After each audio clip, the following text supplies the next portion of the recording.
आज का हमारा पौधा है नींबू का पौधा। अगस्त का महीना चल रहा है दोस्तों, झमाझम बारिश हो रही है और आप सभी लोगों को ज्ञात भी है कि बारिश का पानी जो है हर पौधे के लिए जीवन अमृत है। लेकिन किसी कारण से आपके नींबू के पौधे के ऊपर अच्छी ग्रोथ नहीं आ रही है, ग्रोथ रुकी हुई है, फूल भी नहीं आ रहे हैं और फल भी नहीं आ रहे हैं। तो दोस्तों इस वीडियो में मैं आप लोगों को यह बताने जा रहा हूं कि आप अपने पौधे की रुकी हुई ग्रोथ को कैसे बढ़ाएंगे तथा दोस्तों अपने पौधों पर फूल और फल कैसे लाएंगे। तो दोस्तों अक्सर होता है कि जब हम टेरेस गार्डन में नींबू के पौधे को लगाते हैं तो गमले की वजह से पौधे की ग्रोथ जो है धीमी पड़ जाती है और इतनी धीमी पड़ जाती है कि 2 महीना 3 महीना तक मालूम पड़ता है कि उसमें ग्रोथ ही नहीं हो रही है। तो दोस्तों फिर हम जो है घबराते हैं कि हमारे पौधे पर तो ग्रोथ नहीं हो रही है। अगर ग्रोथ भी किसी कारण से हुई तो फल आने में इतना समय लग जाता है, 2-2 3-3 साल समय लग जाता है, फल आ ही नहीं पाता है। तो दोस्तों अगर आप इस समस्या से ग्रसित हैं तो आप लोगों के लिए मैं आज 5 ऐसी चीज़ों के बारे में बताऊंगा जिसे यदि आप अपने नींबू के पौधे पर फॉलो करते हैं तो आपके नींबू के पौधे पर देखिए जैसे मेरे पौधों पर ये फल आ रहे हैं, फूल भी आ रहे हैं और दोस्तों जो है ग्रोथ भी बहुत अच्छी हो रही है। आपके पौधे पर भी इसी तरीके से ग्रोथ होगी। तो दोस्तों इन 5 पॉइंट को जानने के लिए आप लोग वीडियो में मेरे साथ बने रहिए और वीडियो यदि आपको अच्छी लगती है तो वीडियो को लाइक करिए, अपने दोस्तों में इसको शेयर करिए तथा मेरे इस चैनल को सब्सक्राइब करिए। आइए वीडियो को स्टार्ट करते हैं।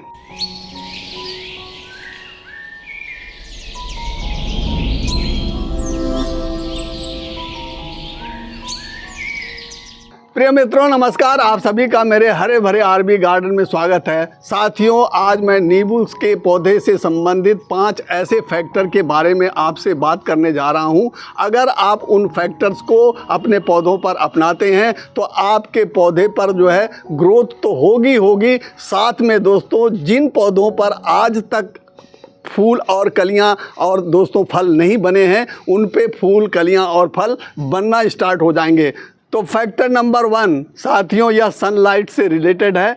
यह पौधा चूँकि सन लविंग प्लांट है और बिना सूर्य की रोशनी के ये पौधा ना तो ग्रोथ करता है, ना तो कलियां बनाता है, ना तो दोस्तों इसमें फ्रूटिंग होती है। तो आपको इस पौधे को ऐसे स्थान पर रखना है जहां पे डायरेक्ट सनलाइट जो है कम से कम इसको 4-5 घंटे की मिल जाए, डायरेक्ट बिल्कुल मिलनी चाहिए। तो दोस्तों सनलाइट से फ़ायदा ये होगा कि इसकी पत्तियां जो है वह सूर्य के प्रकाश के उपस्थिति में जो है प्रकाश संश्लेषण के माध्यम से भोजन बनाएंगी और जब भोजन बनाएंगी तो बहुत अच्छा भोजन बन जाएगा और भोजन अधिक बनेगा तो पौधा आपका ग्रोथ अच्छी तरीके से करेगा और जब ग्रोथ अच्छी तरीके से करेगा तो दोस्तों उसमें कलियां, फूल और दोस्तों फल बनना स्वाभाविक ही है। फैक्टर नंबर 2 दोस्तों यह वाटर से रिलेटेड है। आपको इस पौधे को पानी जो है देते समय बहुत ही समझदारी से पानी देना है। जब आपके पौधे के गमले की मिट्टी ऊपर से 1.5 इंच 2 इंच तक सूख जाए तब आप इसमें पानी देंगे और पानी जो जब देंगे तो साथियों इतना पानी देंगे ताकि इसकी जो मिट्टी है नीचे तक भीग जाए। इतना पानी आपको देना ही देना है। लेकिन साथियों इस बात का आपको ध्यान रखना है, बारिश का मौसम है, पौधे के जो गमले की मिट्टी है उसमें ऑलरेडी मॉइस्चर बना हुआ है।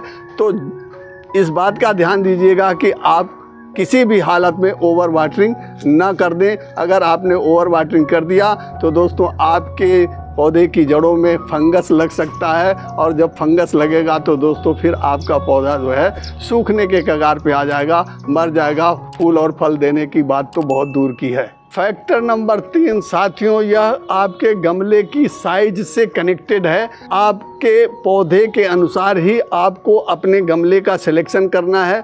अगर आपका पौधा 2-3 फीट 4 फीट का है तो आप 12 इंच का जो है गमला इस्तेमाल करेंगे और फिर अगर आपका पौधा 5-6 फीट का है तो आप जो है 14 से 16 इंच का गमला इस्तेमाल करेंगे।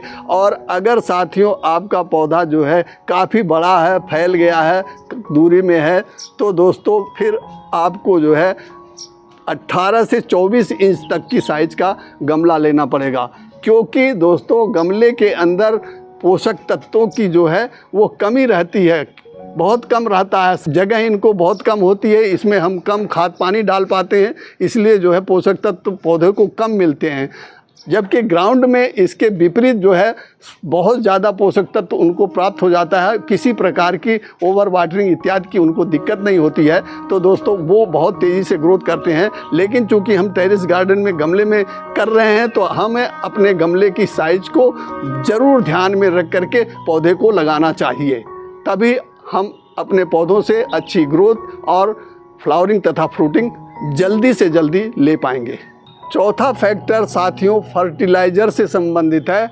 यह पौधा चूँकि हैवी फीडर प्लांट है, इसको बहुत ज़्यादा भोजन की आवश्यकता होती है, तो साथियों मैं इस पौधे को जो है सॉलिड रूप में साल भर में 4 बार खाद देता हूँ, यानी हर 3 महीने के बाद एक खाद का मिक्सचर बनाता हूँ और उसको फिर अपने इन पौधों को देता हूँ। उसके लिए आपको लेना है इस तरीके से 2 मुट्ठी आपको वर्मी कंपोस्ट लेना है, इसके अंदर NPK ऑलरेडी मौजूद है। इसके बाद आपको लेना है दोस्तों सरसों खली का पाउडर। इस सरसों खली के पाउडर में भी NPK है, फास्फोरस की मात्रा बहुत अच्छी है इसके अंदर, और दोस्तों नाइट्रोजन भी बहुत अच्छा है। और इसके बाद लेना है दोस्तों नीम खली पाउडर।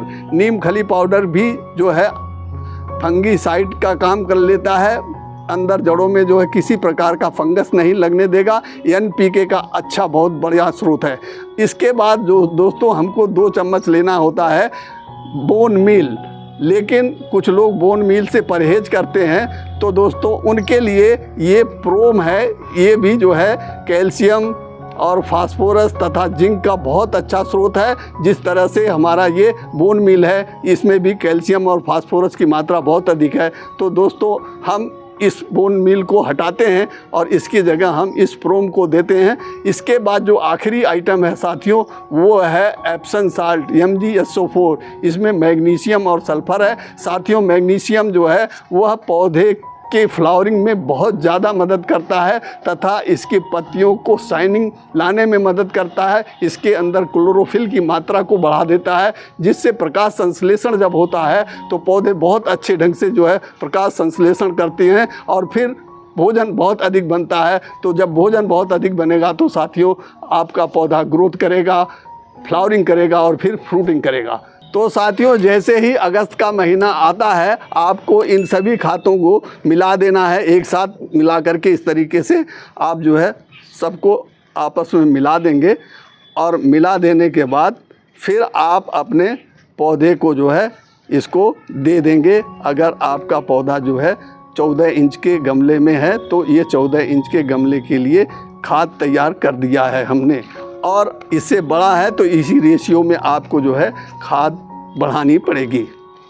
ये हमारा देखिए दोस्तों 14 इंच का गमला है, इसके अंदर जो है हमने गुड़ाई कर रखी है अच्छे ढंग से, और अब हम इसको खाद इस तरीके से चारों तरफ इसमें डाल देंगे। ये हमने डाल दिया और फिर डालने के बाद दोस्तों क्योंकि बारिश का मौसम है, अगर मिट्टी गीली है तो आपको पानी नहीं देना है, अगर मिट्टी गीली नहीं है तो आपको पानी देना है। अब हम दोस्तों इसमें पानी डालेंगे, यह फंगीसाइड मिला हुआ पानी है, इसको ज़रूर इसमें डालना है फंगस, ताकि आपकी जड़ों में न लग पाए और पौधा आपका जो है रोगग्रस्त ना हो बल्कि रोग मुक्त रहे।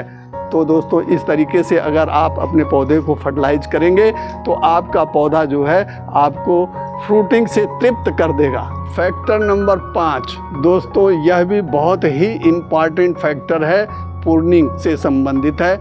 अगर आप अपने टेरेस गार्डन के पौधों की समयानुसार प्रूनिंग करते रहेंगे तो आपका पौधा हरा भरा और घना होता रहेगा, और जब घना होगा तो निश्चित रूप से आपको जो है अधिक फ्लावर देगा और अधिक फ्रूट देगा। तो दोस्तों इसके लिए जो है फरवरी से लेकर के मार्च तक आप जो है सॉफ्ट प्रूनिंग या हार्ड प्रूनिंग कर सकते हैं, और अगर उस समय कर लिए हैं और आगे भी आपको आवश्यकता पड़ती है तो जैसे ही मानसून सीजन स्टार्ट होता है उस समय भी आप अपने इस पौधे की प्रूनिंग कर सकते हैं। और इस समय जब बारिश हो रही है और आपको ऐसा प्रतीत हो रहा है कि हमारा पौधा जो है ग्रोथ बहुत तेज़ी से कर रहा है, हमारे जो फल लगे हुए हैं इसके अंदर वो बड़े नहीं हो पा रहे हैं, तो इस ग्रोथ को रोकने के लिए भी आपको इनकी टिपों को इस तरीके से काट देना है। ये जो टिप है इनकी, आप इनको जब काट देंगे तो दोस्तों फिर इनकी थोड़ी ग्रोथ रुकेगी और ये पौधा जो है अपनी एनर्जी सारी जो है वह फल पे लगाने लगेगा और उसमें रस आएगा दोस्तों और फल का साइज बड़ा हो जाएगा। तो प्रूनिंग आपको ज़रूर से करना है। इससे जो है आपका पौधा दिन दूनी रात चौगुनी ग्रोथ करते हुए आपको अच्छे फल देगा जिसे आप तोड़ेंगे। साथियों, जब आप प्रूनिंग कर लें, चूँकि बारिश का महीना है इसलिए जो है आपको फंगीसाइड का और फिर ये एप्सम साल्ट है इसका छिड़काव ज़रूर करना है, नहीं तो आपके पौधे पे फंगस लग सकती है। और ये एप्सम साल्ट का अगर आप छिड़काव उसके साथ करते हैं तो दोस्तों आपके पौधे पर जो है कलियां बहुत अच्छी बनेंगी और फिर फ्लावर भी बनेंगे और फिर फ्रूटिंग भी बहुत अच्छी होगी। तो इसमें देखिए मैंने 1 लीटर पानी ले रखा है और इसके अंदर आधा चम्मच मैंने एप्सम साल्ट मिला रखा है और दोस्तों लगभग 1 ग्राम जो है ये साफ पाउडर है, मैंने इसको भी इसके अंदर मिला रखा है। अब मैं इसको जो है अपने पौधे पर बहुत अच्छे ढंग से इस तरीके से छिड़काव कर दूँगा, अपने सभी पौधों पर बहुत अच्छे ढंग से।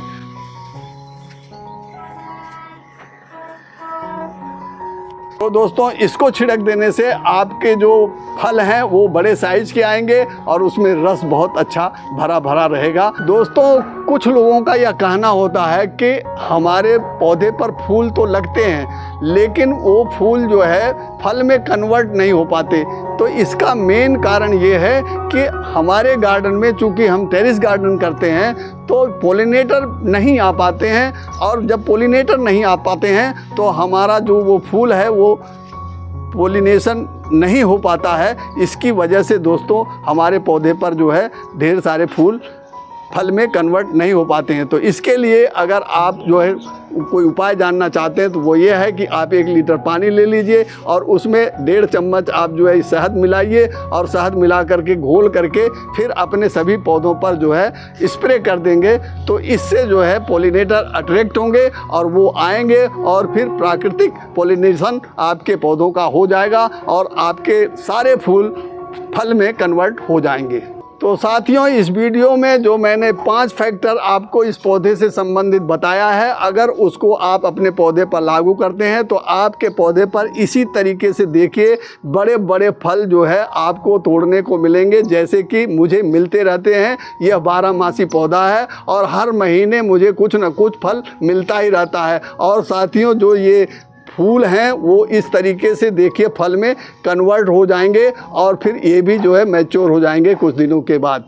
तो साथियों यह वीडियो यदि आपको इन्फॉर्मेटिव लगती है तो वीडियो को मेरे लाइक करिए और चैनल को सब्सक्राइब करिए। मिलते हैं नेक्स्ट इन्फॉर्मेटिव वीडियो में, तब तक के लिए हैप्पी गार्डनिंग।